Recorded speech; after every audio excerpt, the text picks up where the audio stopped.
Isami ye Wama ebukan Wema ebu condition mi Musa gbogbo ilé wa ebu condition mi àgàgà tó yan Lariya TV ẹ máa ebu condition mi ó yá mọ́mí mi dáàdì mi ẹ̀yin kọ́líìsì mi ẹ̀yin kọ́líìgì ṣé kọ́líìgì rà fẹ́ kọ́líìsì ó yá má gbé kúrò ń bẹ̀ ẹ bá mi máa wo Tóyìn Lariya TV àti Tóyìn Tomato on TikTok ibẹ̀ gangan ló ń sọ dáàdì mọ́mí ẹ wá yí kúrò ṣe kiri àní ẹ máa ebu condition mi ẹ̀yin kọ́líìsì ó tún dà.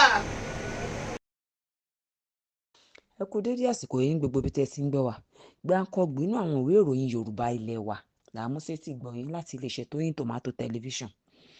Àwọn ọmọlẹ́yìn Olúọmọ dìdógún sí àtàwẹ́wẹ́ onífújì o wọ́n sọ pé ó fi Olúọmọ ṣe yẹ̀yẹ́ níta gbangba lórí òyìnbó kan tó sọ. Fún ìdí èyí ọ̀pọ̀ àwọn olólùfẹ́ MC Olúọmọ ìyẹn ààrẹ fún gbogbo àwọn onímọ́tò ní orílẹ̀-èdè yìí wọ́n ti dìde ogun sí àtàwẹ́wẹ́ Mr Spirit nítorí pé ó fi Olúọmọ ṣe yẹ̀yẹ́. Ó ṣẹlẹ̀ àṣírí ìdí tí Tọ́pẹ́ Àlàbí kò ṣe kọrin lọ́jọ́ ayẹyẹ ọjọ́ ìbí Lizzy Anjorin ti tú síta.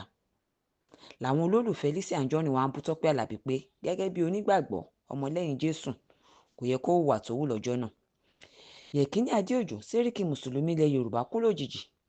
A gbọ́ pé lẹ́yìn tó bá Wasiu Ayinde jà ni kó pa ojú rẹ̀ dé. Saheed Òṣùpá ti sọ̀rọ̀ ó ní ikú ìjàpá àti ìkà ló wà níkùn òun. Lọ́pọ̀ àwọn èèyàn bá sọ pé Currency àti Portable ni ọba orin bá wí. Gbajúmọ̀ olórin fújì náà Saheed Òṣùpá sọ pé ìjàpá ló wà níkùn òun gẹ́gẹ́ bí Portable ṣe sọ lásìkò tó ń bú lọ́sẹ̀ díẹ̀ sẹ́yìn. Ó ṣàlàyé pé ìkà wà nínú òun fún ọmọ aláìgbọràn bẹ́ẹ̀ lòun tún lójú àánú tó túmọ̀ sí pé ọ̀nà mẹ́ta ni kò ń pín sí. Ìjàpá, ìkà àti ojú àánú ni ọba orin sọ pé wà níkùn òun. Ojú agbo kan nípínlẹ̀ Èkó ni Saheed Òṣùpá ti sọ̀rọ̀ yìí tó sì sọ pé ohunkóhun tí ẹnikẹ́ni bá ṣe fóun ló máa fún wọn ní èrè ẹ̀ padà. Fún ìdí èyí ohun tí Portable bá ṣe yóò gbèrè ẹ̀ ohun tí Currency ṣe yóò gbèrè ẹ̀ bí ó tilẹ̀ jẹ́ pé ọba orin kò dárúkọ Portable àti Currency ṣùgbọ́n gbogbo àwọn tó gbóhun tí ọba orin Òṣùpá sọ ni wọ́n ti ń sọ pé òótọ́ ọ̀rọ̀ ni ọba orin sọ.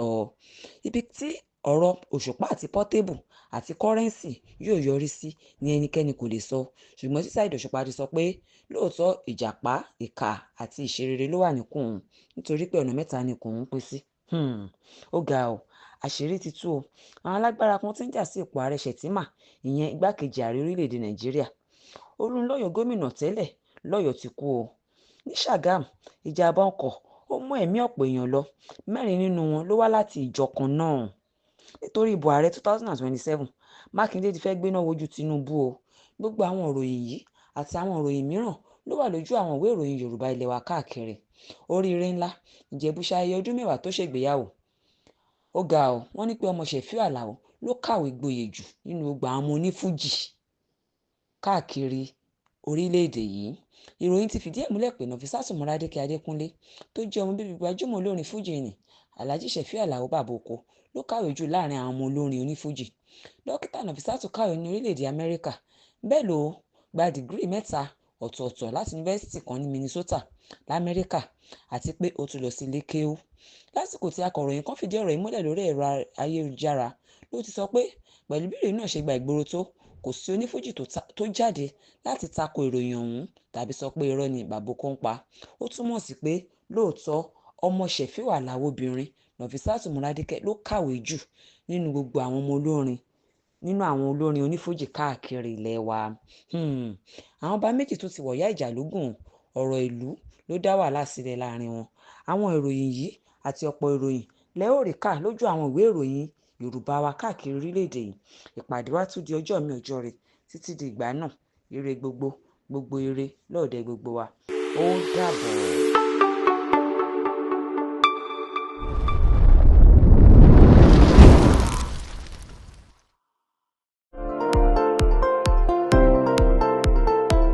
Isami ye Wama ebukan Wema ebu condition mi Musa gbogbo ilé wa ebu condition mi àgàgà tó yan Lariya TV ẹ máa ebu condition mi ó yá mọ́mí mi dáàdì mi ẹ̀yin kọ́líìsì mi ẹ̀yin kọ́líìgì ṣé kọ́líìgì rà mí kọ́líìsì ó yá má gbé kúrò ń bẹ̀ ẹ bá mi máa wo Tóyìn Alárìíyá TV àti Tóyìn Tòmátò on TikTok ibẹ̀ gángan ló ń sọ dáàdì mọ́mí ẹ wá yí kúrò ṣe kiri àníyẹ máa ẹ̀bù kọ̀díṣọ́ mi ẹ̀yin kọ́líìgì ó tún dà.